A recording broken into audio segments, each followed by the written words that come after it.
Hey guys, welcome back. I've been using the Sandstorm quite a bit, and it's a very underrated unit. Very fun to use, but unfortunately right now there are certain units that does Sandstorm's job better, and the meta is not completely air meta necessarily, so that's why there isn't a lot of Sandstorm usage, as a lot of players are mainly going for ground units with a couple air units on the side, but usually air units tend to not be a problem unless you see things like the Basilisk. But anyways, I go for my standard War Dog build here, and I notice something strange. My opponent's actually rushing my base with an MLRS and 2 War Dogs. I set up my MLRS immediately, and I kill that MLRS as quick as I can. And I take out these War Dogs eventually here with my MLRS here. And I thought this was a very interesting start. He doesn't have a Harvester yet because he rushed right into War Factory, 2 War Dogs into MLRSs. I guess he wasn't expecting me to go for a War Factory build. I'm not exactly sure, but definitely that opening did not work out well for him, as I immediately countered and stopped him there. I see that Harvester coming out from his side now. So I start attacking his base, first of all. As I've already got the launch pad held, I'm in a good position, and I decide to send a second MLRS to deal with that Harvester. He gets a jump jet, and the jump jet will easily wreck my MLRSs here. But one of my objectives was completed as I killed one of his Harvester.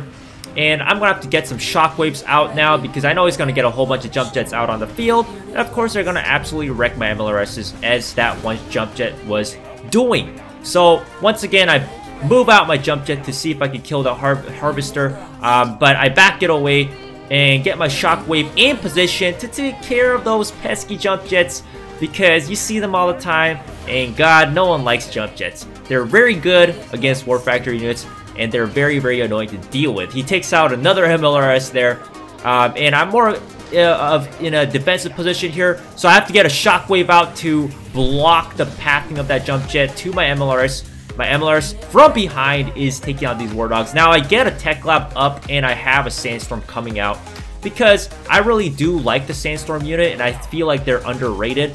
They're also very good against air units, of course, and they can also hit multiple units in front of them, making their Sandstorm barrage very strong if it's attacking multiple units as well. Now, he's got a whole bunch of jump jets coming down south, and I really want to capture this missile, so I just put on my War Dog, my Sandstorm, I throw down a minigun, I send a shockwave, and those 2 jump jets actually do end up killing Sandstorm, which was a little bit surprising. I didn't expect those 2 jump jets to kill my Sandstorm there, but the Sandstorm, with its hefty amount of health, did take its time to die. So there we go, guys. That's the first game right there. Alright, this will be the second game against my opponent, GDI, as General Solomon, and I bring in the exact same Sandstorm army I did before.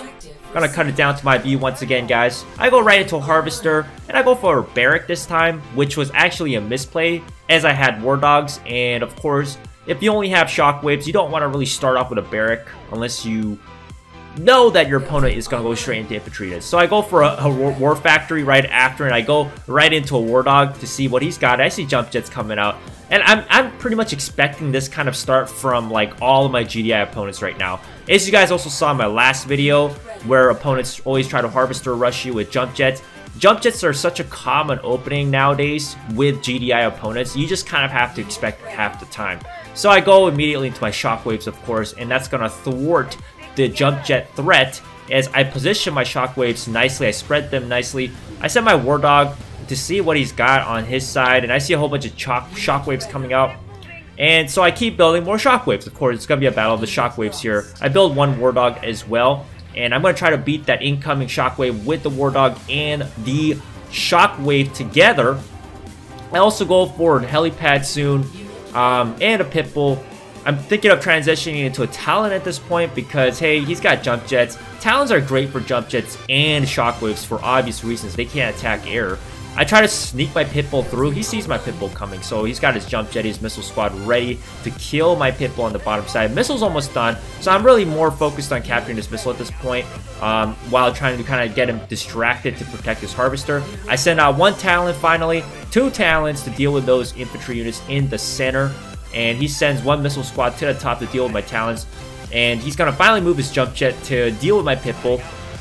And I try to take care of it with my talent as the missile is secured by me.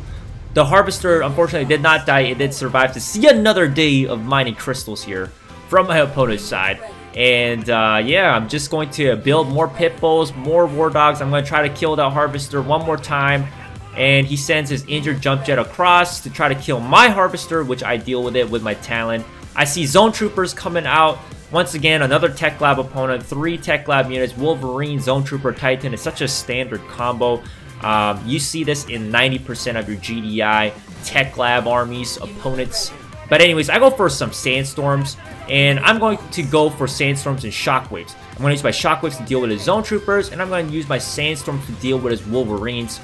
And he's going to back out with his Zone Trooper there, move his Wolverine across, and I go for 2 Sandstorms because I'm going to expect him to build at least 2 Wolverines here. So I knock out that first Wolverine there with my Sandstorm here easily. Now he moves his zones across, and of course zones will wreck Sandstorm. So I send every unit I have and surround that Zone Trooper with talents in Shockwaves and even the minigun turret because I know this missile is almost done. I just want to capture it.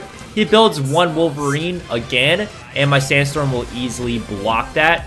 And there we go. Captured a second missile, winning me the game. That Zone Trooper had a bit of a last man standing moment there as it died to all my units, and I win the game. And this will be the final Sandstorm game with this Sandstorm army that I bring for this video. My opponent will go for the Nod faction this time, and he's got Commander Seth. His army is early to mid game, as you guys can see. A lot of Commander Seth's army tend to be like that because they're usually aggressive players who want to go for aggressive builds. They want to end games fast. And I'm going to cut it down to my view. As you guys saw, he builds 1 Flame Squad to protect his Harvester because he was probably expecting me to jump jet rush him. And you see that in so many of your GDI opponents, especially here in Masters League. Almost every single GDI game I played against, there was some kind of jump jet coming out trying to kill my Harvester at some point.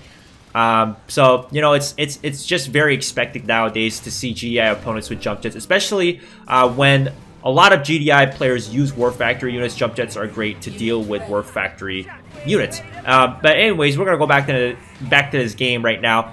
And my Shockwave takes out one of his infantry units there. I move it to the top once again. He's got a whole bunch of laser squads on the top. He was expecting some kind of MLRS, Predator tanks, Pitbulls to come out and kill his Harvesters, as he did want to protect his Harvesters there. He moves 1 attack bike. He drops a drill pod, but the missile is done, and he is just 1 step too late with that Flame Squad. And so I captured his first missile. My MLRS takes out his attack bike. My Shockwave finally dies on the top there. And I go for more War Dogs to see what he's got. He's got more attack bikes coming through. He knows I've got an MLRS. He tries to go around to kill my Harvester.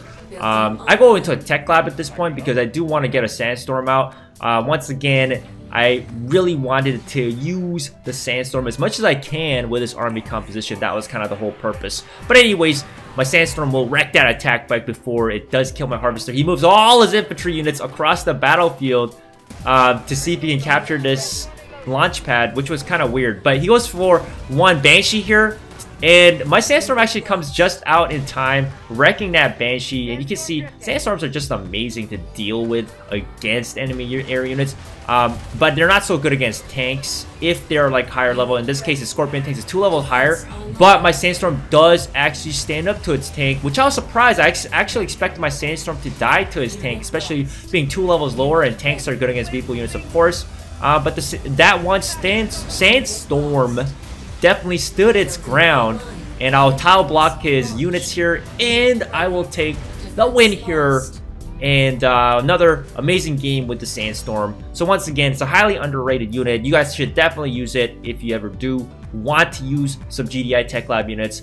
And yeah, anyways, I hope you guys enjoyed this video. Let me know what you guys think, and I'll see you guys next time.